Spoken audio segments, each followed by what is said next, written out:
ऐसे गैर सनातनियों का प्रवेश 100% प्रतिबंधित करना चाहिए और अगर इनको आना है तो सनातन धर्म में वापसी करें, घर वापसी करें, आए डुबकी लगाएं, ऐसा सबका स्वागत है। ये शुद्ध सनातनियों का मेला है। सनातन को जो नहीं मानता, सनातन के प्रति आस्था, श्रद्धा, विश्वास नहीं है, ऐसे लोगों को यहाँ आने नहीं दिया जाएगा।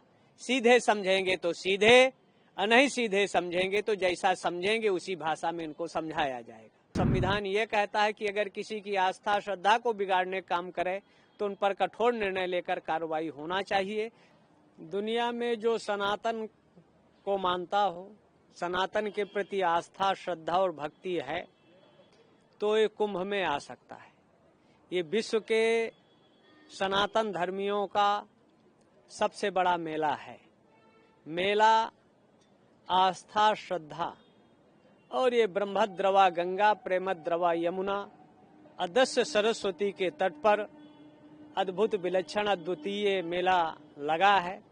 तो जो सनातन संस्कृति, सनातन धर्म, भारत माता के प्रति आस्था, श्रद्धा नहीं रखता, तो जहां तक हो सके ऐसे गैर सनातनियों का प्रवेश 100% प्रतिबंधित करना चाहिए और अगर इनको आना है तो सनातन धर्म में वापसी करें, घर वापसी करें, आए डुबकी लगाएं, ऐसा सबका स्वागत है। ये शुद्ध सनातन धर्मावलंबी हैं। एक समय था यहाँ मुस्लिम शासक प्रतिबंध लगाया और कहा कुंभ नहीं होने देंगे, तो महानिर्माणी अखाड़ा के नागा साधुओं ने मुस्लिम सैनिकों से लड़े और उनके रोक के बावजूद सवारी निकाली गई और कुंभ में उन लोगों ने स्नान किया। ते जो कह रहे हैं इतिहास से शून्य है, भारतीय कल्चर से अनभिज्ञ हैं, ये मूर्खतापूर्ण बातें विपक्ष कह रहा है। और ये शुद्ध सनातनियों का मेला है। सनातन को जो नहीं मानता, सनातन के प्रति आस्था, श्रद्धा, विश्वास नहीं है, ऐसे लोगों को यहाँ आने नहीं दिया जाएगा। सीधे समझेंगे तो सीधे, और नहीं सीधे समझेंगे तो जैसा समझेंगे उसी भाषा में इनको समझाया जाएगा। भारत आद से नहीं, 14वें मनवंतर के 28वें तेता में 1,79,76,000 वर्ष पूर्व से भारत या आज का बांग्लादेश, पाकिस्तान, अफगान, ये सब सनातनियों की भूमि रही। ये 2100, 2000, लगभग 25 वर्ष ईसाइयों का है, 1450-1500 साल इस्लाम का है। इनके अगर और आगे जाएंगे तो यहूदी या पारसी या बौद्ध, और इनके आगे जाएंगे तो अंत में सनातन ही था। तो पूरे विश्व में सनातन ही फैला था। सनातन की जड़ें इतनी गहरी हैं, तो चाहे संभल, बनारस या बिहार, एमपी, राजस्थान, कश्मीर, जो आज भारत में बचा है, यहाँ हर जगह प्रायः है, या तमिल में कई जगह हैं जहाँ मंदिर हैं, लेकिन वहाँ ताले लग गए, विधर्मियों का कब्जा हो गया।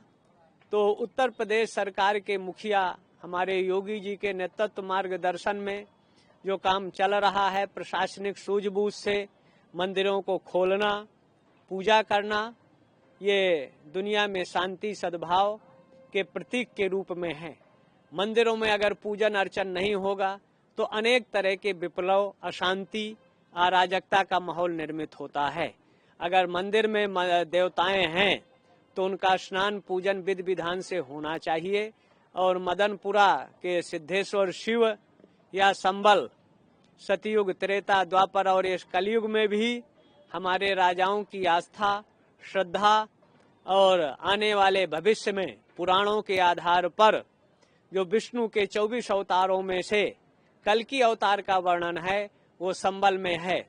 उनके अवतार के आने के पूर्व जो भूमिका परिस्थितियां निर्मित हो रही हैं, तो अब वो काल बहुत दूर नहीं है, परमात्मा का प्राकट्य होगा और इस धरा से आसुरी, मानवता द्रोही विधर्मियों का अंत होगा।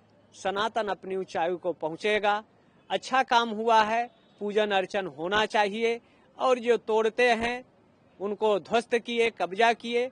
ऐसे लोगों पर एक कठोर कार्रवाई होना चाहिए। जिन्होंने मंदिरों पर ताला बंद किया, आईपीसी की धाराओं के तहत उन पर कार्रवाई हो, जेल में डाला जाए, क्योंकि आस्था के केंद्रों को उन्होंने ध्वस्त करके एक तरह से परंपरा को तोड़ने का काम किया है। तो संविधान ये कहता है कि अगर किसी की आस्था श्रद्धा को बिगाड़ने का काम करे तो उन पर कठोर निर्णय लेकर कार्रवाई होना चाहिए। मंदिरों में पूजन अर्चन एक तरह से सतयुग का आरंभ जैसी स्थिति है। देवत्व अपना परम वैभव को प्राप्त करेगा। समाज से विषमताएं, बैर द्वेष का अंत होगा। और ये जो विपक्ष है, ये तो धार्मिक केंद्रों को, आस्था के केंद्रों को एक तरह से विवाद, विषाद, भ्रम उत्पन्न कर समाज में भ्रांति लाना चाहता है। तो ऐसा कृत्य करने वालों पर भी सख्ती की जरूरत है। इनको इलाज की जरूरत है। इनको मेंटल अस्पतालों में डालने की जरूरत है, पागल खाने में डाल दें, जिससे देश का सद्भाव, कुंभ, शांति, एकता से बीत सके।